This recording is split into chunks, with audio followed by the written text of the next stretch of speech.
সুতরাং কয়েকজন কোরআনের পাখিকে কারাগারে বন্দী রেখে শাহজালাল শাহ মাকদুমের দেশ থেকে কোরআনের আওয়াজকে, ইসলামের আওয়াজকে স্তব্ধ করা যাবে না ইনশাআল্লাহ। কয়েকজন কোরআনের পাখি কারাগারে, তাতে কি হয়েছে? গোটা বাংলায় হাজার হাজার কোরআনের পাখি তৈরি হয়েছে। সম্মানিত ভাইয়েরা, আজ গোটা পৃথিবীর দিকে যদি তাকানো হয় আর গোটা পৃথিবীটাকে যদি নজরের সামনে এনে দাঁড়ান করানো হয়, তাহলে দেখা যায় আজ গোটা পৃথিবীতে ইসলাম নামক শব্দটি আর মুসলিম নামক এই জাতিকে পৃথিবীর বুক থেকে চিরতরে বিদায় করে দেওয়ার জন্য এক শ্রেণীর মানুষ আজ দিন রাত ষড়যন্ত্রের জাল বুনে চলেছে। আওয়াজ তুলে বলুন, কথা ঠিক কিনা? গোটা পৃথিবীটাকে তারা অশান্ত করে তুলেছে। গোটা পৃথিবীর মানুষ শান্তি শান্তি খোঁজবার জন্য দিক বেদিক হয়ে ছুটতেছে। পৃথিবীর কোন ভূখণ্ডে আজ এক চুল পরিমাণ শান্তি নাই। চিল্লায় এখন কথা ঠিক কিনা? সন্ত্রাস, চাঁদাবাজ, দুর্নীতিবাজ, দুঃশাসক, মদ, জোয়া, হাউজি, লটারি, ক্যাসিনো, মারামারি, কাটাকাটি, খুন খারাপি, রাহাজানি, চুরি, ডাকাতি, নারী ধর্ষণ, সমকামিতা, গোটা পৃথিবী আজ নরকে পরিণত হয়েছে। কথা বলেন, কেন এত অশান্তি, কেন শান্তি নাই? আলোচনার শুরুতেই ছোট্ট একটি দৃষ্টান্ত উপস্থাপন করে আপনাদেরকে বোঝাইতে চাই। যদি আপনাদের অনুমতি পাই, আপনারা কি আমাকে অনুমতি দিবেন ভাই? এখন একজনের ঘরে লেগেছে আগুন, এর বিপদ বড়ই দ্বিগুণ। চিল্লায় আর কয়, আমার ঘরে লেগেছে আগুন, বিপদ বড়ই দ্বিগুণ। তোমরা কি আমার এই বিপদের দিনে ঘরে বসে থাকবে? আর ঘরে বসে থাকলেও কি আমার আল্লাহ সইবে? সুতরাং যার যা কিছু আছে তাই নিয়ে ঝাঁপিয়ে পড়ো। এবারের সংগ্রাম আমার ঘরের আগুন নেভানোর সংগ্রাম। জঙ্গল থেকে আসতেছিল এক বুড়ি, মাথায় তার দুবোঝা খড়ি। তার কানে যখন আওয়াজটা পৌঁছালো তাড়াতাড়ি, বুড়ি করলো না আর দেরি, মাথার দুবোঝা খড়ি আগুনের মধ্যে ফেলে দিল তাড়াতাড়ি। গ্রামের নতুন শ্বশুর মেয়ে জামাইয়ের বাড়িতে লেপকাথা, কম্বল আর তোশক নিয়ে আসতেছিল। তার কানে যখন আওয়াজটা পৌঁছালো, যার যা কিছু আছে তাই নিয়ে ঝাঁপিয়ে পড়ো। নতুন শ্বশুর মনে মনে ভাবলো, বুড়ি যদি তার খড়ি দিতে পারে, আমার নতুন লেপকাথা, কম্বল আর তোশক দিতে আপত্তি কোথায়? জীবনে মেয়ে জামাইকে বহু দিয়েছি, আল্লাহ বাঁচিয়ে রাখলে আরো দেব, কিন্তু আজ আমার মুসলিম ভাইয়ের ঘরের আগুন নেভাবো। এই মনে করে নতুন শ্বশুর তার নতুন লেপকাথা, কম্বল আর তোশক আগুনের মধ্যে ফেলে দিল। আগুন মোটামুটি নিয়ন্ত্রণে আসলো। গ্রামের পুরাতন মুদি দোকানদার 5 কন্টেনার কেরোসিন কিনে বাজার থেকে ফিরতেছিল। তার কানে যখন আওয়াজটা পৌঁছালো, যার যা কিছু আছে তাই নিয়ে ঝাঁপিয়ে পড়ো। গ্রামের পুরাতন মুদি দোকানদার চিন্তা করলো, বুড়ি যদি তার খড়ি দিতে পারে, নতুন শ্বশুর যদি তার নতুন লেপকাথা, কম্বল আর তোশক দিতে পারে, আমি মুদি দোকানদার, আমার কেরোসিন দিতে আপত্তি কোথায়? জীবনে বহু ব্যবসা করেছি, আল্লাহ বাঁচিয়ে রাখলে আরো ব্যবসা করব, কিন্তু আজ আমার মুসলিম ভাইয়ের ঘরের আগুন নিভাবো। এই মনে করে আল্লাহর ওপর তাওয়াক্কুল করে 5 কন্টেনার কেরোসিন আগুনের মধ্যে ঢেলে দিল। আগুন চিরজীবনের মতো নিভে গেল। নেভে নাই? সুতরাং আগুনের মধ্যে খড়ি, লেপকাথা, কম্বল আর কেরোসিন দিলে আগুন নেভে না। ওই আগুনের লেলিহান শিখা আরো শক্তিশালী হয়ে ওই বাড়িটিকে আরো দ্রুত জ্বালিয়ে পুড়িয়ে ছারখার করে দেয়। ঠিক কিনা কন? ঠিক তদ্রূপ আল্লাহর সৃষ্টি আসমান, আল্লাহর সৃষ্টি জমিন, আল্লাহর তৈরি এই মানুষ আব্রাহাম লিঙ্কন, লেনিন, কার্ল মার্কসের মতাদর্শ আর আইন দিয়া গোটা পৃথিবীতে যে অশান্তির আগুন দাও দাও করে চলতেছে, ও অশান্তির আগুন যতই নেভানোর চেষ্টা করা হোক না কেন, নিভবে না, বরং অশান্তির আগুন আরো শক্তিশালী হয়ে গোটা বিশ্বটাকে জ্বালিয়ে পুড়িয়ে ছারখার করে দিবে। সুতরাং অশান্ত পৃথিবীটাকে যদি শান্ত করতে হয়, আল্লাহর কোরআন ছাড়াই জাতির বিকল্প কোনো রাস্তা খোলা নাই। কথা বলেন। আর আজ সেই কোরআনের তাফসিরে অনুমতি না নিলে বাধা দেয়, আর মমতাজের মতো উলঙ্গ নর্তকীদের কনসার্ট এদেশে ওপেন ভাবে হয়। কথা বলেন।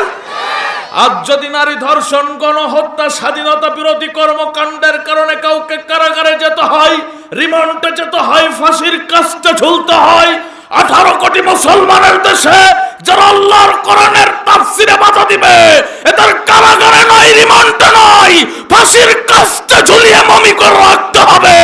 কবর দেওয়ার সুযোগ নাই, সুযোগ না। একটা কথা মনে রাখবেন, এদের শাহজালাল, শাহ মাকদুমের দেশ, গৌর গোবিন্দের নয়। কথা বলেন। কষ্ট পাচ্ছেন আপনারা? খেলা হবে, থাকবেন তো আপনারা? খেলা হবে, আজ কোরআন দিয়ে খেলা হবে ইনশাআল্লাহ। থাকবেন তো আপনারা? সম্মানিত ভাইরা, আমি ভূমিকা দীর্ঘায়িত না করে আমার মূল আলোচনায় প্রবেশ করতে চাই। যদি আপনাদের অনুমতি পাই, আপনারা কি আমাকে আর একবার অনুমতি দিবেন ভাই? আজ আমার আলোচ্য আয়াত হচ্ছে সূরা আস-সফের 9 নম্বর আয়াত। চলুন আলোচনার শুরুতে সংক্ষেপে এই সূরার পরিচয় এবং এই আয়াতের সরল অর্থটি জেনে নিই। সূরা আস-সফ পবিত্র কোরআনের 61 নম্বর সূরা। আল্লাহ রসুলের মাদানী জীবনে সূরাটি নাজিল হয়েছে। 14টি আয়াত নিয়ে সূরাটি গঠিত। এর মধ্যে হতে আপনাদের সম্মুখে আমি 9 নম্বর আয়াত তেলাওয়াত করেছি, যে আয়াতের সরল অর্থ হচ্ছে হুয়াল্লাযী আরসালা রাসূলাহু বিল হুদা ওয়া দীনিল হক।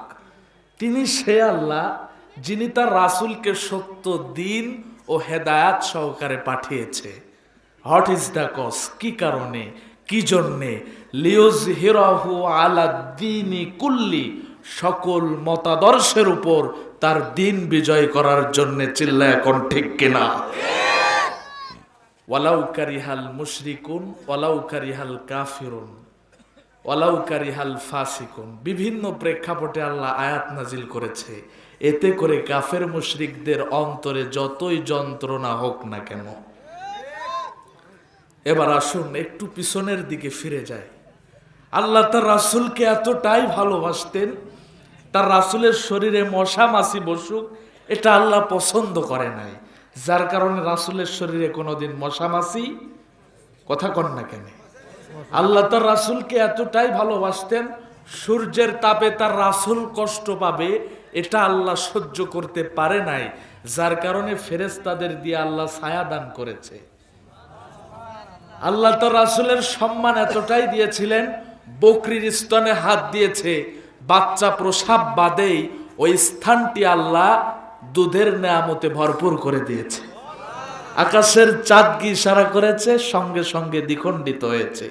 জমিনে পা উঁচু করেছে, সেই পা আল্লাহ আরশে আজিমে পৌঁছিয়ে দিয়েছে। আল্লাহ তার রাসূলকে এতটাই ভালোবাসতেন, এতটাই সম্মান দিয়েছিলেন। এখন আপনাদের কাছে আমার প্রশ্ন, যে রাসূলকে আল্লাহ এত ভালোবাসতেন, এত সম্মান দিয়েছিলেন, সূর্যের তাপ পর্যন্ত রাসূলের শরীরে আল্লাহ পড়তে দেয় নাই, সেই রাসূল তায়েফের ময়দানে মার খেল। সেই রাসূলের শরীরের রক্তে তায়েফের জমিন লাল হলো। 3.5 বছর সে আবু তালিবের মধ্যে বন্দী থাকলো। খাবার না পেয়ে গাছের ছাল আর লতা পাতা খেয়ে ছাগলের মতো পায়খানা করলো। ওহুদের ময়দানে দাঁত ভাঙলো। আল্লাহ কি ছিলেন না? আল্লাহ কি দেখে নাই? পারতেন না ফেরেশতাদের দিয়ে সাহায্য করতে? কিন্তু কেন করে নাই? আমার এই ছোট্ট মেধায় গবেষণা করে আমি যেটা পেয়েছি সেটা হচ্ছে আল্লাহ তার রাসূলকে এটাই বোঝাইতে চেয়েছেন যে হে রাসূল, বকরির স্তনে হাত দিয়েছেন, বাচ্চা প্রসাব বাদে আমি আল্লাহ ওই স্তনটা দুধের নেয়ামতে ভরপুর করে দিয়েছি আপনাকে ভালোবেসে, আপনার সম্মানে। আকাশের চাঁদকে ইশারা করেছেন, সঙ্গে সঙ্গে দ্বিখণ্ডিত করেছি আপনাকে ভালোবেসে, আপনার সম্মানে। জমিনে পা উঁচু করেছেন, সে পা আরশে আজিমে পৌঁছিয়ে দিয়েছি আপনাকে ভালোবেসে, আপনার সম্মানে। আপনাকে দিয়েছি, আপনাকে দেব, কিন্তু আপনার কাছ থেকে একটি জিনিস নেব, একটি বিষয়ে আপনার সঙ্গে আমি আল্লাহর কোনো আপোষ নাই, সেটা হচ্ছে যে মিশন বাস্তবায়নের জন্য আমি আল্লাহ আপনাকে পৃথিবীতে পাঠিয়েছি। লিইয়ুযহিরাহু আলাদ-দীনি কুল্লি, সকল মতাদর্শের উপর আমার দিন বিজয়। এই মিশন বাস্তবায়ন করতে যে আপনার শরীর থেকে রক্ত ঝরলো নাকি আপনার দাঁত ভাঙলো নাকি আপনার জীবন গেল, এটা দেখার বিষয় আমি আল্লাহর নাই। আমি আল্লাহ দেখতে চাই লিইয়ুযহিরাহু আলাদ-দীনি কুল্লি, সকল মতাদর্শের উপর আমার দিন বিজয়। চিল্লা এখন ঠিক কিনা? সুতরাং আজ রাসূল নাই, সাহাবা নাই, এই মিশন বাস্তবায়নের দায়িত্ব আমাদের। কথা বলেন? সুতরাং এই মিশন বাস্তবায়ন করতে যে কিছু ভাইয়ের শরীর থেকে রক্ত ঝরবে, কিছু ভাই কারাগারে যাবে, কিছু ভাই শাহাদাতের পেয়ালা পান করবে, এর মধ্য দিয়ে এই সকল মতাদর্শের উপর আল্লাহর দ্বীনে জমিনে বাস্তবায়ন হবে। সুতরাং এই মিশন বাস্তবায়ন করতে যে কারাগারে যেতে, বাড়ি ছাড়তে, শরীরের তক্ত লৌহ জমিনে ঢালতে, শাহাদাতের পেয়ালা পান করতে কারা কারা রাজি আছো তো হাত তুলে দেখো।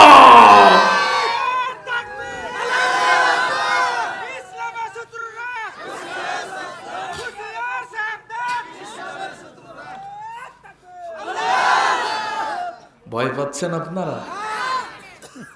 আল্লাহ প্রতিশ্রুতি দিয়েছে, আমি আল্লাহ মিশন বাস্তবায়ন করতে যে আমার ইমানদার বান্দাদেরকে সাহায্য করব। আল্লাহু আকবার। আল্লাহ যদি সাহায্য করে কোনো ভয় আছে? আরো জোরে কোন ভয় আছে? আল্লাহ রাব্বুল আলামিন বলেন, ওয়া কানা হাক্কান আলাইনা নাসরুল মুমিনিন। আল্লাহ রাব্বুল আলামিন বলেন, সকল মতাদর্শের উপর আমি আল্লাহর দ্বীন বিজয়ের আন্দোলন করতে যে, সংগ্রাম করতে যে আমার ইমানদার বান্দারা বিপদে পড়বে, যেইখানে আমি আল্লাহর সাহায্য আমার ইমানদার বান্দাদের জন্য হাজির হয়ে যাবে, ঠিক সেইখানে ওয়ালা তাহিনু ওয়ালা তাহজানু ওয়া আনতুমুল আ'লাউনা ইন কুনতুম মুমিনিন। আল্লাহু আকবার বলেন। আল্লাহ রাব্বুল আলামিন বলেন, শুধুমাত্র আমি আল্লাহ সাহায্য করব এতটুকুই নয়, সকল মতাদর্শের উপর আমি আল্লাহর দ্বীন বিজয়ের আন্দোলন সংগ্রাম যারা করবে, আমি আল্লাহ তাদেরকে অচিরেই বিজয় দান করব। আরে আন্দোলন করতে যে ইন্নাল্লাহা ইউহিব্বুল্লাযীনা ইউকাতিলুনা ফি সাবিলিহি সাফফান কাআন্নাহুম বুনিয়ানুম মারসুস। আল্লাহু আকবার কোন। আরে আন্দোলন করতে যে এই সংগ্রাম, আমার যে ইমানদার বান্দারা বাড়ি ছাড়া হয়, ঘর ছাড়া হয়, শরীরের তক্ত লৌহ জমিনে ডালে শাহাদাতের পেয়ালা পান করে, এরাই আমি আল্লাহর কাছে আমার প্রিয় বান্দা হিসেবে কবুল হয়। চিৎকার দিয়ে বলি সুবহানাল্লাহ। সম্মানিত ভাইয়ের আমার, যতদিন পর্যন্ত জমিনে সকল মতাদর্শের উপর আল্লাহর দ্বীন বিজয় না হবে, ততদিন পর্যন্ত এ জমিনে সুদ, ঘুষ, জেনা, ব্যভিচার, দুর্নীতি বন্ধ হবে না। চিল্লা এখন ঠিক কিনা? এ বাংলাদেশ আজ 50 বছর স্বাধীন হয়েছে। 50 বছরের মধ্যে কি এ জাতি একটি রাত ধর্ষণ মুক্ত রাত উপহার পেয়েছে? আরো জোরে কোন। একটি রাত কি চুরি, গুম, হত্যা মুক্ত রাত উপহার পেয়েছে? কেন পাই নাই? গবেষণা করে দেখলাম, এ বাংলাদেশ আজ 50 বছর স্বাধীন হয়েছে। 50 বছরের মধ্যে একটিবারের জন্য কোন হিন্দু আমার দেশের ক্ষমতার চেয়ারে বসে নাই, কোন খ্রিস্টান বসে নাই, কোন বৌদ্ধ বসে নাই। বারবার মুসলমানেরাই যায়, কিন্তু আজ পর্যন্ত আল্লাহর কোরআনের একটি বিধান বাস্তবায়ন হয় নাই। আরো জোরে কোন। স্বাধীনতার পর থেকে বাবা দেশ চালিয়েছে, কেমন লাগে তাও আমরা দেখেছি। স্বামী দেশ চালিয়েছে, কেমন লাগে তাও আমরা দেখেছি। আমি না দেখলেও আমার দাদা দেখেছে। চাচা 9 বছর দেশ চালিয়েছে, কেমন লাগে তাও আমরা দেখেছি। ভাবি দেশ চালিয়েছে, কেমন লাগে তাও আমরা দেখেছি। বুবু দেশ চালাচ্ছে, কেমন লাগছে তাও আমরা দেখছি। শুধু একটা জিনিস দেখার বাকি আছে, আল্লাহর কোরআন দিয়ে এ দেশ চললে কেমন লাগবে। এটা দেখতে চান কারা কারা? জবান ছেড়ে একটা তাকবীর দেন তারা তারা।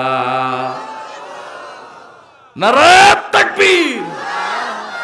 সম্মানিত ভাইয়ার আমার, যতদিন পর্যন্ত সকল মতাদর্শের উপর আল্লাহর দ্বীন বিজয় না হবে, ততদিন পর্যন্ত চুরি ডাকাতি ধর্ষণ বন্ধ হবে না, ঠিক কিনা কোন? কারণ কোরআনই একমাত্র এই সমস্ত সমস্যার সমাধান দিতে পারে। চিল্লা এখন ঠিক কিনা? কোরআনে চুরির সমাধান আছে না নাই? আরো জোরে কোন আছে না নাই? আল্লাহর কোরআন বলছেন,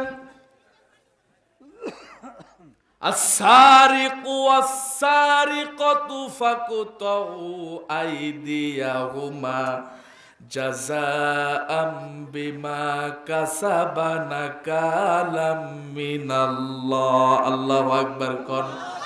আল্লাহর কোরআন বলছেন, চুরি মুক্ত সমাজ যদি গড়তে চাও, চোর এবং চুন্নিকে জনসম্মুখে এনে হাত কেটে দাও। আজ যদি আমার দেশে চোরের বিচার এটা প্রতিষ্ঠিত থাকতো, গরিব দুঃখী অসহায় মানুষের ত্রাণের চাল ডাল চুরি হতো না? নাকি চাপাই নবাবগঞ্জে হয় নাই? আমার কথা যদি বিশ্বাস না হয়, কয়েক বছর আগের পেপার পত্রিকাগুলি খুলে দেখেন ভাই। কুয়েত, সৌদি আরবে তেলের খনি পাওয়া যায় মাটির নিচে। আর করোনার দুঃসময়ে আমার দেশের জনগণ তেলের খনি পেল কিছু নে তার খাটের নিচে। কথা বলেন। আজ যদি কোরআন দিয়ে চোরের বিচার ফয়সালা করা হতো, এদেশের জনগণ ব্রিজ কালভার্টের মধ্যে রডের বদলে বাঁশ দেখতো না। এমনকি রাতের আধারে এদেশের গণতান্ত্রিক অধিকার চুরি হয়ে যেত না। চোর আছে না নাই? আরো জোরে কোন আছে না নাই? আজ যদি সূরা আল মাইদার ৩৮ নম্বর ধারা অনুযায়ী চোরের বিচার ফয়সালা করা হতো, যে দেশের ধনী মানুষের ৫ তলা থেকে ছুঁড়ে ফেলে দেওয়া পচা খাদ্য গরিব মানুষেরা ডাস্টবিনের কুত্তার সঙ্গে ভাগাভাগি করে খায়, যে দেশের ছোট্ট ছোট্ট মাসুম বাচ্চাগুলি সামান্য একটি কম্বলের অভাবে রাজপথে মারা যায়, যে দেশের মা বোনেরা সামান্য ৫০ টাকার বিনিময়ে তাদের ইজ্জতকে বিক্রি করে খায়, এদেশে ওসিডিসিএসপি আমলা কামলা সচিব আর মিনিস্টার হবার পরে কলমের খুঁচায় কোটি কোটি টাকা দুর্নীতি করে খায় ছিল না। আজ যদি সূরা আল মাইদার ৩৮ নম্বর ধারা অনুযায়ী এদেশের জজ কোর্ট আর সুপ্রিম কোর্টের সামনে চোরের হাত কেটে দেওয়া হতো, আর এদেশের সমস্ত চ্যানেল স্যাটেলাইট গুলি যদি তা বারবার দেখাতো, প্রচার করত, সিলেট সুনামগঞ্জ কলাউড়া নয়, টেকনাফ থেকে তেতুলিয়া নয়, রূপসা থেকে পাথুরিয়া নয়, গরিব মুসলমানের ২টি টাকা চুরি করে খাওয়ার দুঃসাহস শাহজালালের ভূখণ্ডে কেন হতো না? হতো না। সম্মানিত ভাইয়ের আমার, আল্লাহ রাসূল সাল্লাল্লাহু আলাইহি ওয়াসাল্লাম বলেন, মান তামাসসাকা বিসুন্নতি ইনদা ফাসাদি উম্মতি ফালাহু আজরু মিয়াতি শাহিদ। আমার উম্মতের যখন দুরবস্থা হবে, এখন উম্মতের দুরবস্থা নাকি ভালো অবস্থা? আরো জোরে কন্যা কেন? এই দুরবস্থার সময় আমার যে উম্মত আমার একটি মৃত সুন্নাতকে জিন্দা করতে পারবে, এর আমলনামায় ১-২টা নয় ১০০ গলা কাটা শহীদের সওয়াব দান করা হবে। সুবহানাল্লাহ কইলেন না? চিন্তা করলাম, আল্লাহ কি সেই মৃত সুন্নাত? দাড়ি রাখা সুন্নাত, এটা তো একেবারে মরে যায়নি। আমার না হয় ছোট, আর এক হুজুরের বড়। কথা কন না কেন? পাগড়ি পরা সুন্নাত, এটাও তো একেবারে মরে যায়নি। কেউ পরে কেউ পরে না। খাওয়ার শেষে মিষ্টি খাওয়া সুন্নাত, এটাও তো একেবারে মরে যায়নি। কেউ খায়, ডায়াবেটিক্সের রোগীরা না হয় খায় না। কিন্তু একটা সুন্নাত আমার সমাজ থেকে একেবারেই মরে গেছে। আমার নবী তার জীবনের 23 বছর পর্যন্ত যে কোরআন দিয়ে সমাজ রাষ্ট্র পরিচালনা করেছিল, এই সুন্নাতটা আমার সমাজ থেকে একেবারেই মরে গেছে। আর এই সুন্নাতের কথা বললেই বলে হুজুর এটা ধর্মের নামে রাজনীতি। এই কথা কন না কেন?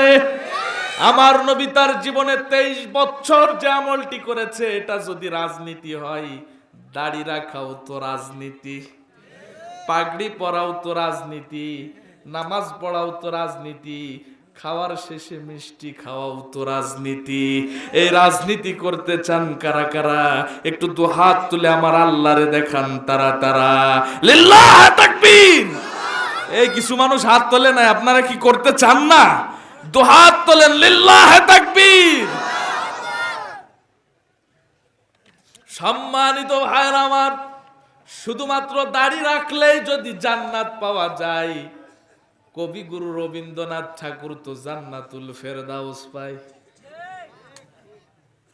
আমাদের পার্শ্ববর্তী দাদা নরেন্দ্র মোদী, এদিনকে ফেসবুকে দেখলাম দাড়ির যে বহর, পরিচয় গোপন করে চাঁপাইনবাবগঞ্জে যদি কোনো মসজিদে যাই, মসজিদের ইমাম সাহেব স্যালুট দিয়ে বলবে, ভাই সামনে যান।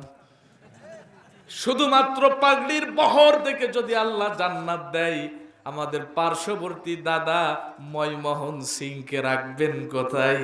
সুতরাং শুধু দাড়ি শুধু পাগড়ি এটার নাম ইসলাম নয়।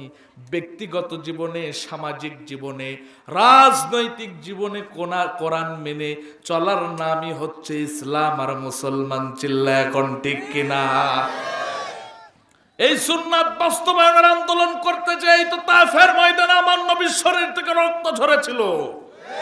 এই সুন্নাত বাস্তবায়নের আন্দোলন করতে যাই তো জাতির পিতা ইব্রাহিম আলাইহিস সালাতু ওয়াস সালামকে অগ্নিকুণ্ডে পড়তে হয়েছিল। এই সুন্নাত বাস্তবায়নের আন্দোলন করতে যাই তো ফেরাউন মূসা আলাইহিস সালাতু ওয়াস সালামকে হত্যা করবার জন্য পাকড়াও করেছিল। সুতরাং আজকের দিনেও যারা এই সুন্নাত বাস্তবায়নের আন্দোলন করবে, সংগ্রাম করবে, এদের শরীর থেকে রক্ত ঝরবে, তাই স্বাভাবিক ব্যাপার। ও চাঁপাইনবাবগঞ্জের মুসলমান, মনে করেন না মসজিদের কোণে বসে তাসবিহ টিপে আর জিকির করার মাধ্যমে সকল মতাদর্শের উপর আল্লাহর দ্বীন বিজয় হয়েছে। মহাবিপ্লবের মাধ্যমে সকল মতাদর্শের উপর আল্লাহর দ্বীন বিজয় হয়েছে। বিপ্লব মানে জীবন দেওয়া, বসে থাকা নয়, সে কোনো দিন আসবে না রে, করো যদি ভয়। বিপ্লব মানে জীবন দেওয়া, বসে থাকা নয়, সে কোনো দিন আসবে না রে, করো যদি ভয়। আসবে বিজয়, রক্ত আর জীবনের বিনিময়, আসবে বিজয়, রক্ত আর জীবনের বিনিময়। বিপ্লব মানে জীবন দেওয়া, বসে থাকা নয়, সে কোনো দিন আসবে না রে, করো যদি ভয়। ঠিক কিনা? লড়াইয়ের ওই ময়দানেতে যেতে তোমাকে হবে, প্রয়োজনে সব রক্তটুকু জমিনেই ঢেলে দিবে। আল্লাহর জমিনে আল্লাহর দ্বীন বাস্তবায়নের আন্দোলন করতে যে, সংগ্রাম করতে যে, যদি শরীরের সবটুকু রক্ত জমিনে ঢেলে দিতে হয়, কারা কারা যে আছো তো হাত তুলে দেখাও। লড়াইয়ের ওই ময়দানেতে যেতে তোমাকে হবে, প্রয়োজনে সব রক্তটুকু জমিনেই ঢেলে দিবে। তবুও তোমার লড়তেই হবে, মানিবে না পরাজয়। বিপ্লব মানে জীবন দেওয়া, বসে থাকা নয়, সে কোনো দিন আসবে না রে, করো যদি ভয়। বিপ্লব মানে জীবন দেওয়া, বসে থাকা নয়। সবাই বলে বলে। সম্মানিত ভাইয়েরা আমার, সুতরাং সকল মতাদর্শের উপর আল্লাহর দ্বীন বিজয়ের আন্দোলন সংগ্রাম যুগে যুগে যারাই করেছে, তাদের বিরুদ্ধে ষড়যন্ত্র আর চক্রান্ত হয়েছে। ঠিক কিনা কোন? আল্লাহর নবী মুসা আলাইহিস সালাতু ওয়াস সালাম সকল মতাদর্শের উপর আল্লাহর দ্বীন বিজয়ের আন্দোলন সংগ্রাম করেছিল। মুসা আলাইহিস সালাতু ওয়াস সালামের জন্মের আগে থেকে ষড়যন্ত্র শুরু হয়ে এলো। কথা কন না কেন?